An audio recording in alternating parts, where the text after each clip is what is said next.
Hey, friends, the other day I clicked on my Spotify app and it suggested a song that I just haven't heard in over a year. It goes something like this. Hey, Mishe, Mishe, Mishe, Mishe, Mishe, Nichenas Adar, Marbin Besimcha, ay, ay, ay. Basically, what the song means, that when the Jewish month of Adar, which we're in now, arrives, we increase in joy and happiness in our lives. And had really a fun, catchy tune. It lifted my spirits. It sounded good.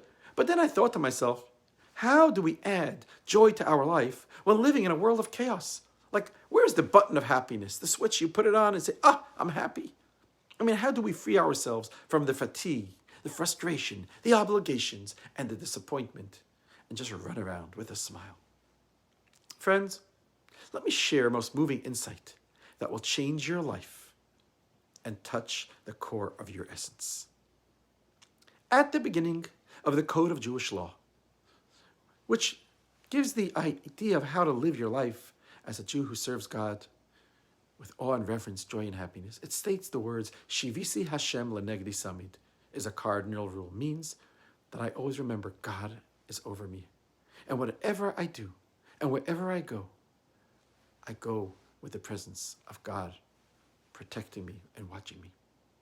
And it says that when a person feels in his heart that the great King, the Almighty God, whose glory fills the whole earth, stands over him and sees his actions, he will immediately be awed and humbled and filled with reverence for God, and will always do the right thing. If you fast forward many hundreds of pages to the last page of the Code of Jewish Law, it actually talks about a tradition that we do on a day called Purim Katan, which is the 14th of Adar 1 in a Jewish leap year. It's a mini Purim, like we have this year. And he writes, some say that one must rejoice and have a feast on this 14th of Adar 1, even though it's not the actual day of Purim. And others don't have this custom. But in any case, one should have a meal to recognize that this day is special. As it states in Proverbs, a good heart always feasts and celebrates. The life of a Jew should be full of two permanence, two always qualities.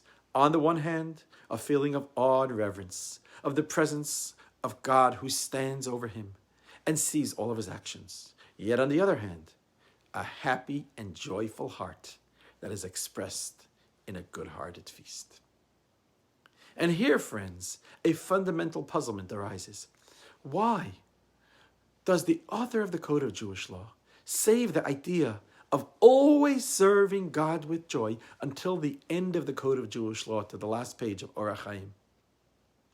Why doesn't he mention right at the beginning that when one wakes up, they must include both qualities, awe and joy, seriousness and happiness? And if someone doesn't scroll to the end of the Jewish law, he will not really know that he should be happy in his daily life when he serves his Creator. Especially since the mitzvah, the commandment of joy, is already required in the morning prayers, as it states in the prayer in Psalm 100, worship God with joy.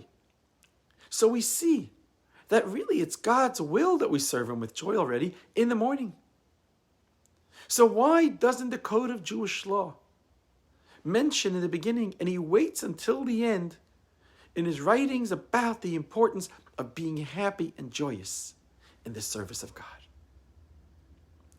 The Rebbe shared a most inspiring talk on this and said that this is where one can find the key to true happiness. You see, friends, thousands upon thousands of studies have been carried out, courses have been given, books have been written, just simply to find the secret of desire and love of life. And here it is in a big way. Because when one wakes up in the morning, it's just hard to feel happy. When we open our eyes at dawn and are debating whether to go to services to pray, or simply to put the tefillin on and to pray at home, we should not seek at that moment the feeling of happiness and joy in doing the mitzvah. On the contrary, the Rebbe explains, strong self-discipline is required in the morning. When one wakes up in the morning, he should imagine as if he is standing in front of the King of Kings who sees his inner thoughts of his mind and his heart. And the king is waiting for your prayers. When he feels this awe and he feels this reverence, he will jump out of bed and reveal powers he didn't know he had prior to this. Because the joy and happiness feeling will come to him at the end, after he does the mitzvah. When he concludes his morning prayers with intention and with elation, he will feel inner joy and happiness, knowing that he is in the right place. This can actually be likened to a father who was standing with his small little son near a hot jacuzzi bath. And he was trying to convince his son to go into this hot water. Really nice and comfortable, but a little hot. And the child was afraid. And he cried, oh, it's hot, Daddy. I'm afraid to go in. But the father convinced his son, and the boy jumped into the hot water and says, that feels great, Daddy. I feel so happy. The father said, that's the difference between a transgression and a mitzvah. Because before a transgression, before a person sins, a person says, that's going to feel so good. But after he sins, he goes, oy vey. But when you do a mitzvah, it's the other way around. First you say, oy, it's so hard. How could I do it? And once you do that good deed, that mitzvah, you're filled with appreciation of life and you go, that feels good. You see, friends, in the morning it's difficult to feel joy that a new day has begun. And even more so, that a Jewish day has begun with the observance of the mitzvah. Since our to-do list for the day may seem overwhelming and we feel a load upon us. Because the nature of human beings is to want to hit the snooze button on your alarm clock. As you know, we want to sleep a little longer without having to deal with the tasks that lie ahead of us. Even more so, one may fear, how will I withstand all those temptations and desires in the day ahead and always do the right thing in the eyes of God? And you know, this fear can actually paralyze him. And this is the reason behind the difficult phenomena of why sometimes people procrastinate. Procrastination, which is the tendency to postpone or avoid doing tasks that stress us. I mean, be honest. How many times have you said to yourself, you know what? I have to get these 4 things done today. And you know what happens? At the end of the day, you find out you didn't do any of them because you preferred to deal with much less important things. How many times have you said, you know what, I'm just going to check my Facebook page or my WhatsApp and then get back to writing my thesis or doing the work that I'm supposed to do that I should have been finished a week ago. And then it turned out you got stuck on your social media all day long. So the main reason for this procrastination is a subconscious anxiety in the background of the task. Maybe it's perfectionism trait. You know what you say, sometimes someone who's a perfection, they may fear it. You know what? They're not going to do it perfect enough. Or maybe, perhaps on the contrary, the fear of succeeding, which will cause us to get the coveted position we wanted. And then our lives will change from end to end. Either way, the bottom line is that in the morning, don't look for joy, but show up with self-discipline. To see in front of your eyes that God is right there waiting for you and I to jump out of bed with the roar of a lion. And when one does so and goes about their day knowing that God is with them and God orchestrates every footsteps of man, by the time he concludes his day, he will feel a sense of great joy and happiness, and he will retire for the day feeling elated. And this, friends, leads us to finding the secret of the joy of life. So instead of talking about happiness, one should actually focus on the motive for happiness. Because happiness actually is an outcome of values and meaning, from the feeling that we're needed and that we serve a purpose. Because happiness really doesn't come from what we have, yet happiness actually comes from having found an answer to the question of why. Meaning, what do you need me for? What purpose do I serve? So, friends, if happiness is related to my own desires and my own wants, the meaning to happiness is to be found outside of myself. And the more I transcend to a greater goal than myself, the greater the happiness. If happiness is about attaining something for myself, about me, the meaning of happiness is related to the opposite. The ability to get out of myself and to give of myself to others. If happiness is about what do I need? That's not it. The happiness comes from answering the question of what is needed from me? What can I do for someone else? So every person can really ask themselves, when did I get to do something really significant in life? Something that is so significant that I will remember for many years to come from now. So if I ask you that, tell me something that you did that is so significant that brought happiness to you. Most likely that nobody's going to mention an experience related to getting something for themselves. Maybe going out to some 5-star restaurant or buying a new phone, a new gadget, a new car, whatever it is.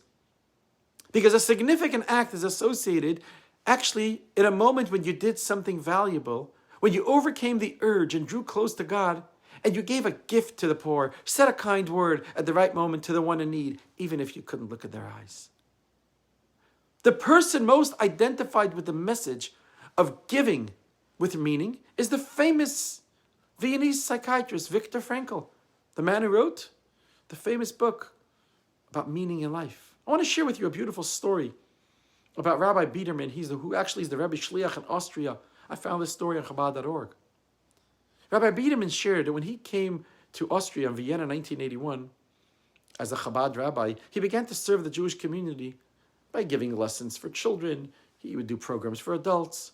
And he every year did a Jewish calendar mailing to the community. One year he was surprised. He received in the calendar mailing, like an envelope, someone sent him a donation to Chabad. And it was a small donation, but it was from the famous psychiatrist, Dr. Viktor Frankl, that lived in Vienna. But he really never had any contact with the Jewish community. And the rabbi couldn't understand, why is Dr. Viktor Frankl supporting Chabad? One day in 1995, everything became clear. Someone knocks on the rabbi's door. An 85-year-old woman introduced herself as Margarita Hayes. She says, Rabbi, I got to tell you something. Maybe you think you're the first Chabad messenger in Vienna, but I actually had a message. I had a mission, she said to the rabbi, before you even came to Australia. In 1959, I met the Rebbe. And I told the Rebbe, I'm going to Vienna soon, because that's where I was born, my hometown before the war. And the Rebbe said, can you do me a favor? Go visit Dr. Viktor Frankl, the head of the neurology department in Vienna, and give him my regards. And I want you to give him a message. Tell him that he must be strong and continue his work with determination. And if he continues to act on his own and do what he believes is the right thing to do, he will succeed, and his success is guaranteed. So Margarita goes to Vienna, goes to the hospital where Dr. Viktor Frankl was working. They tell him Dr. Frankl hasn't been here for 2 weeks. She finds his home address. She knocks on his door. Yet the first thing she noticed was a Christian symbol hanging on the wall, because Dr. Frankl's second wife was a devout Catholic. So Mrs. Margarita Hayes pulls back. She goes, maybe I made a mistake. Maybe I'm in the wrong home. Why would the rabbi send me here? But still, she asks the woman, does Professor Dr. Viktor Frankl live here? She goes, hold on. A few minutes later, he comes. He looks very annoyed. Margarita says, listen, I have a message from you. There's a rabbi in New York. His name is Rabbi Schneerson. And the rabbi sends you a message. Chazak, be strong. Continue your work with determination. And in the end, you will succeed. All of a sudden, the look of the doctor changed before her eyes, and tears filled his eye. After he came to his senses, he said, I had a thought of abandoning my struggle for the sake of philosophy. And I considered leaving Vienna. But now I'm going to reconsider everything. He said, in the beginning of my career, I was a young colleague of a famous person by the name of Sigmund Freud and Alfred Adler. But my beliefs challenged their doctrine. Because the dominant view at that time was that people are motivated by the need to satisfy their physical needs. Happiness, Freud said, is the pursuit of pleasure. all about the I. But Frankl saw the human race differently. According to Dr. Viktor Frankl, he said, we are unique beings. And you know what drives us? It's the pursuit of meaning, the longing for a purpose-worthy life. And Viktor Frankl established his ideas during his stay in the Nazi death camp. And when he was there, he tried to decipher the mystery. He says, what makes some people fight for their lives in the Nazi death camps and others fall into despair? And he discovered that everything depends on one reason. Those who had reasons to live did everything to fight for their existence. One had a child waiting at home, and he believed that if he survived the war, he will return to him. Another said, I had a book I started writing, and I dreamed of finishing it, and so on. Frankl used to quote the famous sentence, he who has a why to his name lives. He will be able to endure anyhow. You have a why, you'll endure the how. And from here he developed his method according to which man needs meaning. And meaning is the belief that every human being has a task that only he or she can perform. And that we live for a purpose. That there's a correction in the world that awaits us. A spark that only we can save. An act of kindness, of courage, and generosity that only we can do. However, what happened was, the medical world was mocking Freud and Adler's theories, and they ridiculed him. Frankl experienced an emotional storm, and he fell into a depression, and he decided to give up. Everyone's against me. Everyone says it's about the pursuit of pleasure, while I feel it's about the pursuit of meaning. And here Margarita arrived and brought him a message from the Rebbe. What was the message? The Rebbe says, don't give up, and you will succeed. And that was the shot of encouragement that Dr. Viktor Frankl needed to hear, and he returned to his work full of motivation. Shortly after that, in 1959, his famous book, Man's Search for Meaning, was translated in English and became a world bestseller, and a text that belongs to the classics of psychiatry. Over 12 million copies were printed in 12 languages. Millions and millions benefited directly or indirectly from the Rebbe's communique with Dr. Frankl. Some have wondered, why did the Rebbe take an interest in the success of Viktor Frankl, a secular intermarried Jew, who might not have been exactly the cutout of what you would think of a proud Jew? And the Rebbe sought to give him encouragement and give him support. It would seem that the Rebbe did this not only out of personal concern for Viktor Frankl's welfare, but also in order to advance a philosophy which he felt will ultimately foster belief in God, a spiritual perspective, and good values. And the fact that this constitutes the real cure to a suffering soul is something that the Rebbe repeatedly taught us. The concept of meaning means that every day should be a meaningful day. Don't waste time or wait for the day to pass. Even when you feel stuck in a place where you don't feel comfortable, or you find yourself in a certain situation that you just don't feel you belong there, it's not for you. Find the meaning in that experience. Friends, the key to happiness is to live a life filled with meaning and purpose, to inspire others to follow along and impact their lives in a most meaningful way. Those moments and those experiences will become some of the most unforgettable and meaningful moments of your life. Friends, I want to conclude with a beautiful parable that really takes it home. Just saw this the other day about a story of two brothers who just couldn't get along. And they fought and they just didn't talk to each other. They completely cut off the relationship. Years passed, and the older brother, his son was about to get married, and he arranged this beautiful wedding. The younger brother was torn about whether to go to the wedding or not. So on the big day, he firmly decided he's staying home. To be sure he's not going to regret it, he put on his pajamas and he got into bed. Evening fell.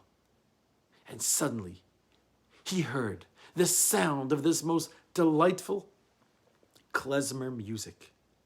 It was impossible to mistake they were playing anything but their childhood Shabbat tunes. And this brought back childhood memories that filled their home every night, every Friday night when they were children. The older brother dragged the entire musical ensemble from the wedding hall to below the window of his brother's bedroom, and he had them play their childhood Shabbat songs. The young man tried to suppress his joy, but his feelings of joy were stronger than him. Enchanted, he jumped out of bed. He went downstairs and he hugged his brother in tears. The happy brother looked at him and said, "Wow, I'm so happy you came, but why in pajamas?" The lesson is clear to us all. We know that Mashiach is going to come soon. And it will happen faster than you think, faster than you know. But let's make sure not to go out and greet him in pajamas. Let us put the end in front of our eyes right now and know how to fill our days with true joy and happiness. L'chaim, to a life filled with meaning, to a life filled with purpose, to a life filled with joy and happiness. Amen.